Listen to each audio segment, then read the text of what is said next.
Siri Larsen is a 12-year-old world-class athlete, a natural performer, and international competitor. But that is only a part of what makes her special. She lives in Cambridge, having been adopted along with other orphans from war-torn countries around the globe. We didn't start out trying to adopt kids from other countries. We started out trying to adopt kids who didn't have homes. Rick and Pam Larsen are the parents of these 10 children. Through their love, these kids are able to have a new beginning. Do you ever think about what your life could have been like if it hadn't been for these two nutty parents that you happen to have? I'd be dead. I'd do the same thing with her.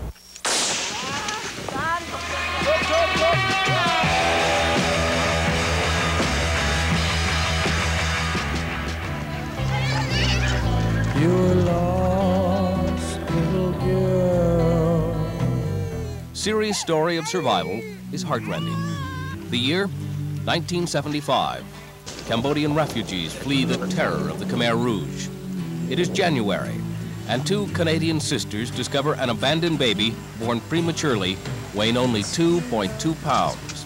Placing the newborn in a purse, the sisters rushed to the hospital. The war was going on then and closing in on the city, and the hospital said that she would never live anyway, so they weren't going to admit her. So these two sisters had to take her home, and the only thing they could do was care for her and get her a wet nurse. A Boston Globe journalist on assignment in Cambodia happened upon this baby, now nicknamed Tiny, and found her story to be significant as a symbol of Cambodian strength. The Larsens, reading about Tiny, decided to adopt her. Our pediatrician said, "Don't touch her. She'll ruin your whole family." Brain damage, they thought.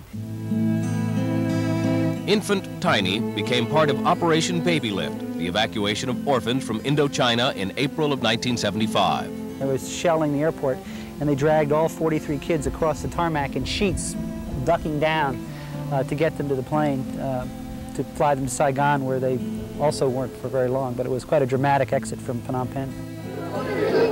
The arrival of these orphans became a national media event. The Larsens flew to Montreal to receive their child and named her Siri.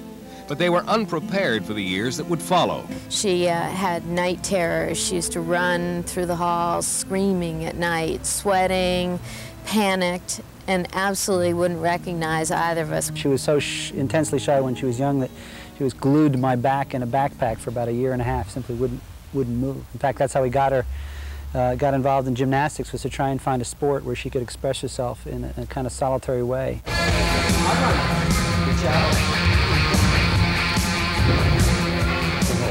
Siri's development as a gymnast was rapid. Her agility, speed, and balance makes her one of the top gymnasts in the country.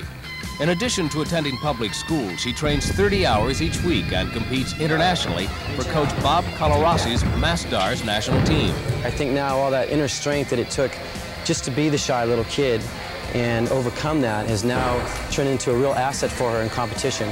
She goes inside of herself and she competes and understands what she has to do, what the job is, and then she gets it done. She understands what it takes to be a world-level athlete, and she's doing that. What's the kind of best moment that you feel? When do you just feel like, whoa? After I make something, like after make a new move, new skill, I feel like that. Like what? Like, woo!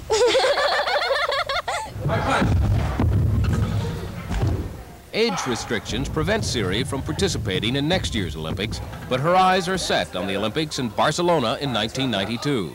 Were she old enough to go right now, she could compete for Norway this summer in Seoul.